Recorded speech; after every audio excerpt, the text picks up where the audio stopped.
All right, so we are going to briefly review factoring one more time. Now, again, if this brief explanation doesn't bring it back for you, you may have to go watch the full explanations in their entirety, which was back in, it was chapter 5. So if you want to look through the old videos, if you need more help than what this is going to provide, that would be a place for you to do that. So, notice that I have this as the factoring order of operations because it matters the order that you look for some of these things. So the very first thing that you always want to do when factoring is look for and remove the greatest common factor, or GCF. So that's something that all of the terms have in common. So all, not just some.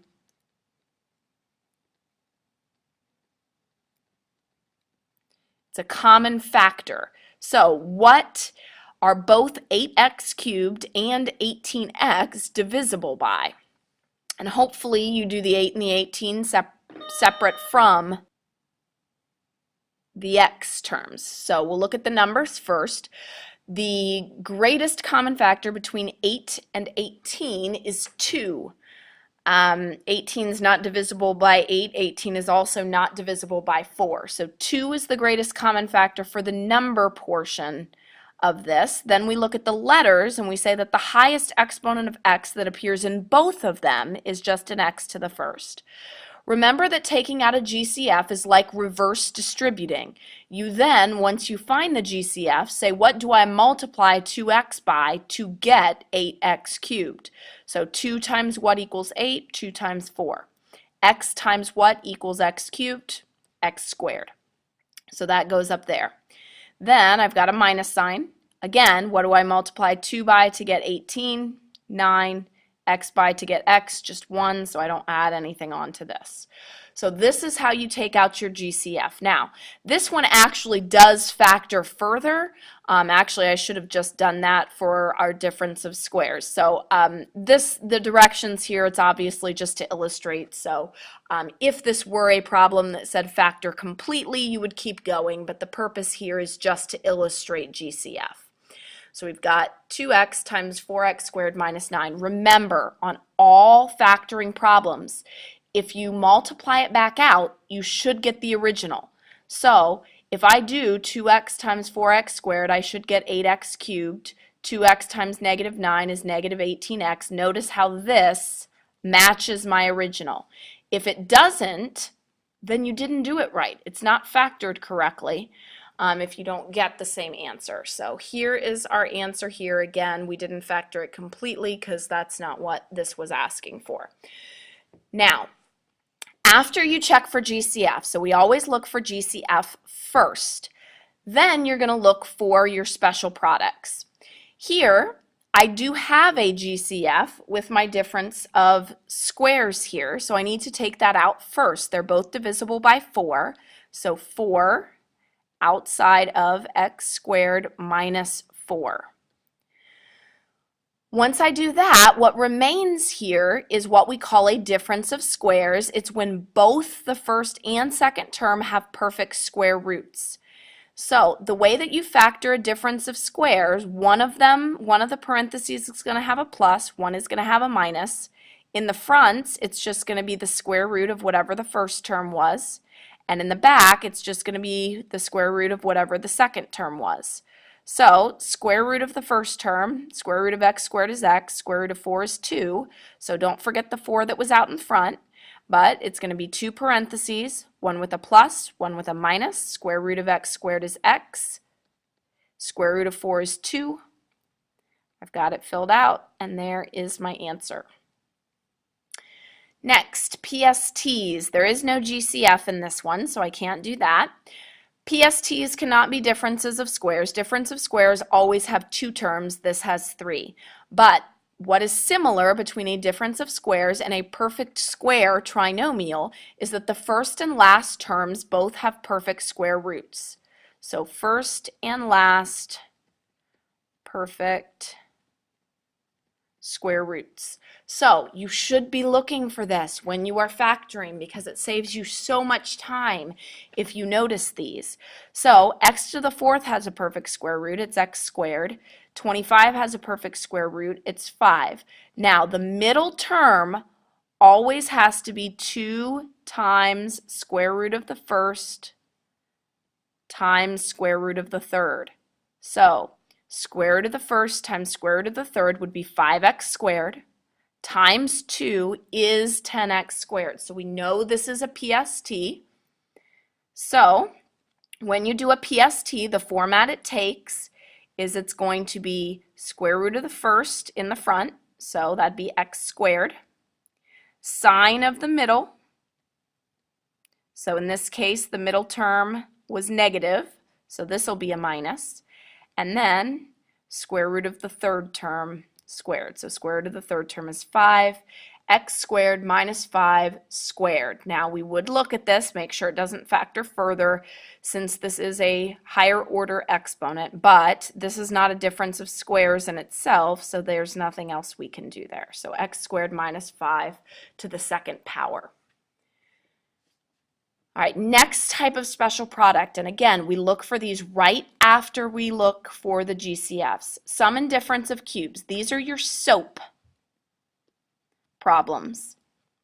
Remember that SOAP tells you what signs to use. You always do a binomial times a trinomial. First sign is the same. Second sign is opposite. Third sign is always positive. And the way we do it is we take the cube root of the first, cube root of the second. So cube root of 27x cubed, there was no GCF here by the way, is 3x. Cube root of 125 is 5. So the trinomial, you take whatever your first term was over here, so this, 3x in our case, and you square it. Don't forget to square both pieces. Notice the parentheses. So 3 squared is 9, x squared is just x squared. So 9x squared. Middle is multiply. So you're going to take cube root of the first times the cube root of the second. So 3x times 5 is 15x. And then finally, the last term, you're going to cube, or rather square, the cube root of the second term. So again, taking this and squaring it. 5 squared is 25. So there is your SOAP. So again, you do cube root, square the front to get the front, middle multiply, square the back to get the back. All right, chart factoring. We have two different types. One where you have a leading coefficient of 1 and one where your leading coefficient is not 1. Now you may look at this and say, my leading coefficient isn't 1. Well, again, follow the order of operations. We have to take out a GCF here first. These are all divisible by 5 and they're also all divisible by x. So take the 5x out first. X squared minus 8x plus 12 is what would remain. So once I've done that, now this part right here is the chart factoring. And we always write this little chart. We say what multiplies to c, because this is x squared plus bx plus c. So what multiplies to 12 and adds to b, which in this case is negative 8.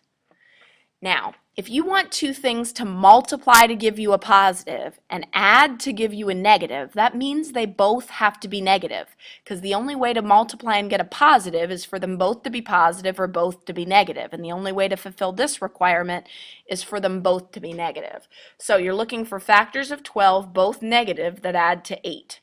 So again, the factors of 12, you have negative 12, negative 1, negative 2, negative 6, negative 3, negative 4. You want the ones that add to negative 8, which are going to be these ones in the middle. These are the winning numbers. So that is what goes into our answer. You always make it two parentheses. Whatever the square root of this is what goes here, so x in this case. So if this were x to the fourth, this would be x squared. Then minus 2 on the first one, minus 6 on the second one. Please remember that if you are not sure about an answer, FOIL it out. Make sure that it works before you move on. You don't have to write it down. Just say x times x is x squared. Check. Negative 6 plus negative 2 is negative 8. Negative 6 times negative 2 is positive 12. Check. It works. So there is our easy type of chart factoring. Now, when the leading coefficient is not 1 and we can't pull it out with a GCF, like we can't here, you have two different choices. You can either go guess and check, or you can go chart factoring. Guess and check means that you're going to list the factors of the first term. In this case, 2 is prime, so the only factors are 1 and 2. And you list the factors of the third term, in this case also prime, so 1 and 7. And you fill in the parentheses until you get it right. So I would say, okay, I know since this is x squared, this is going to have an x on it. I know since this is positive and the middle's negative that they're both going to be minuses. So you might say, okay, 1x, 2x, and then 1x, or 1, 7, because I filled in those. If you FOIL this guy back out, that gives you negative 14, negative 15, which is not what I want. So this doesn't work. So maybe I try to move it around. And then I say, okay, try this. Try 1x and 2x, but switch these two. So do minus 1, minus 7. Try that. X times 2x is 2x squared. That guy's good. Insides, negative 2x, and outsides, negative 7x. Negative 2 plus negative 7 is negative 9, so that works. Negative 1 times negative 7 is positive 7.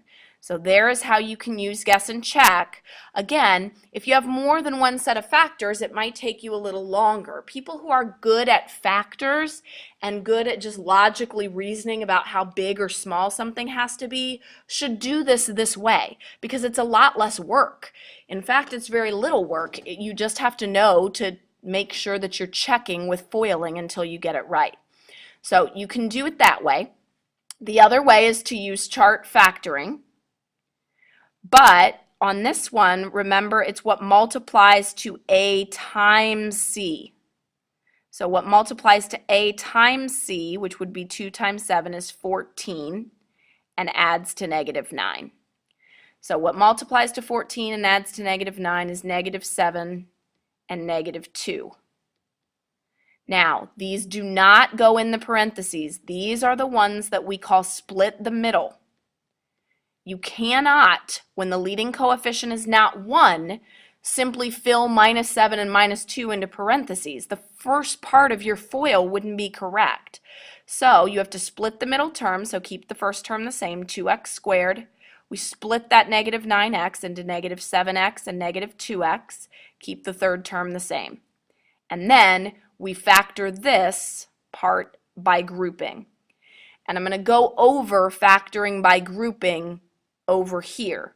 But again, you would take GCF of each part, so 2x minus 7, negative 1 is the GCF here, and you would get the same answer, x minus 1 in one parenthesis and 2x minus 7 in the other.